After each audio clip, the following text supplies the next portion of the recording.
आसनसोल के बाराबनी विधानसभा इलाके में स्थित पांचगछिया ग्राम पंचायत के बी ब्लॉक में 68वां दुर्गा पूजा का उद्घाटन आसनसोल नगर निगम के मेयर विधान उपाध्याय, पांचगछिया ग्राम मनोरंजन बैनर्जी, समाज सेवी श्रीजीत सूत्रधर ने दीप प्रज्वलित कर उद्घाटन किया। इस दौरान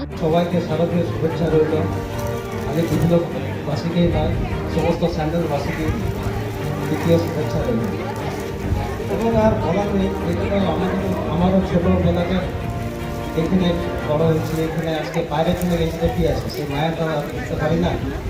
পুজোটা এত সুন্দর কমিটির ছেলেরা হ্যান্ডেলিং করেছে এবং দিদিরা, আর কিছু বলার নেই। অবশ্যই একটা আনার জন্য আমি কৃতজ্ঞ থাকবো আপনাদের কাছে। পুজোর এত সুন্দর অ্যাটমসফিয়ার একটা ক্রিয়েট করার জন্য আপনাদের কাছে আমি কৃতজ্ঞ রইব। Thank you.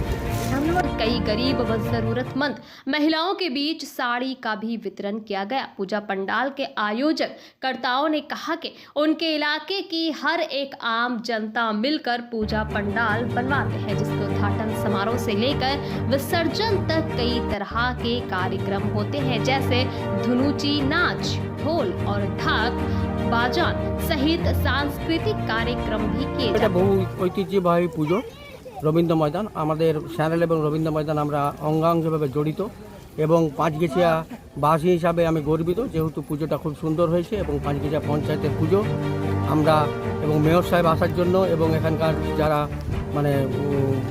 মানে দুস্থ ব্যক্তি তাদেরকে শাড়ি বিতরণ করার জন্য আমি খুব খুশি এবং মেয়র সাহেবের তরফ থেকে প্রত্যেককে শাড়ি দেওয়া হলো এবং আমি চাইব যে এই পুজো আরও উত্তরোত্তর বৃদ্ধি পাক।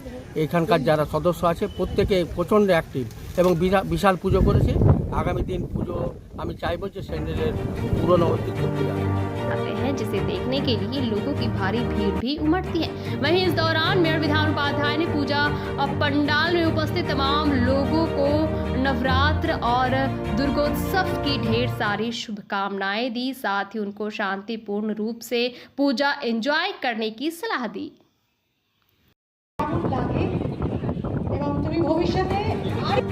তাদেরকে প্রণাম এবং যারা ছোট্ট বন্ধু আছে তাদের ঘরে ঘরে ভালোবাসা রইল। বলার কিছুই নেই, এখানে এসেছি মানে আমাদের সেই স্কুল লাইফটা মনে পড়ে যাচ্ছে, কারণ আমরা প্রতি দুর্গা পুজোতেই এই রবীন্দ্র ভবনের দেওয়ালে আমরা থাকতাম, দেওয়ালে বসে থাকতাম, আমরা ঘুরে বেড়াতাম পুরো ব্লকে। তখন ব্লকে খুব ভালো পুজো হতো। ফলে এখন আবার শুরু হয়েছে ব্লকে ভালো পুজো হতে, তো এটা আরো ভালো হোক নিশ্চিতভাবে চাইব এবং আমরা চাই যে আমাদের এলাকাটা আবার ভালো হোক স্যানিটেশন। তো সকলকে অনেক অনেক অভিনন্দন রইল, শুভেচ্ছা রইল। বলার কিছুই নেই, খুব সুস্থ থাকুন, ভালো থাকুন, আনন্দ করবেন, কিন্তু পাশে যারা আছেন তাদেরকে আনন্দ করার সুযোগ দেবেন। আর যারা বাজি ফাটাচ্ছে, বাজি ফাটাতে পছন্দ করে, তাদের কাছে আমার অনুরোধ যে বাজি আমি ফাটাবো আনন্দের জন্য, অপরের যদি লেগে যায় তাহলে নিরানন্দ হবে, তার বাড়িতে নিরানন্দ হবে। তাই বাজিটা একটু সাবধানে ফাটাবো, কারণ কারোর যাতে আঘাত না লাগে এবং কেউ যাতে কষ্ট না পায়, কারোর বাড়িতে যাতে মানে কিছু না হয়। তাই সকলকে অনেক অনেক অভিনন্দন, শুভেচ্ছা রইল। সবসময় আছি, মানে ঘরের এই ছেলে হয়তো সুযোগ পাই না, আগে ঢোকা যেতে আসতাম প্রায় সব সময়, কিন্তু এখন যেহেতু সময় মানে খুবই কম, তো নিশ্চিতভাবে যখন ডাকা হবে নিশ্চিত আসবো। আর এমনি সবসময় আছি, সুখে থাকবো না কিন্তু দুঃখের দিন নিশ্চিতভাবে থাকবো। সকলকে ধন্যবাদ।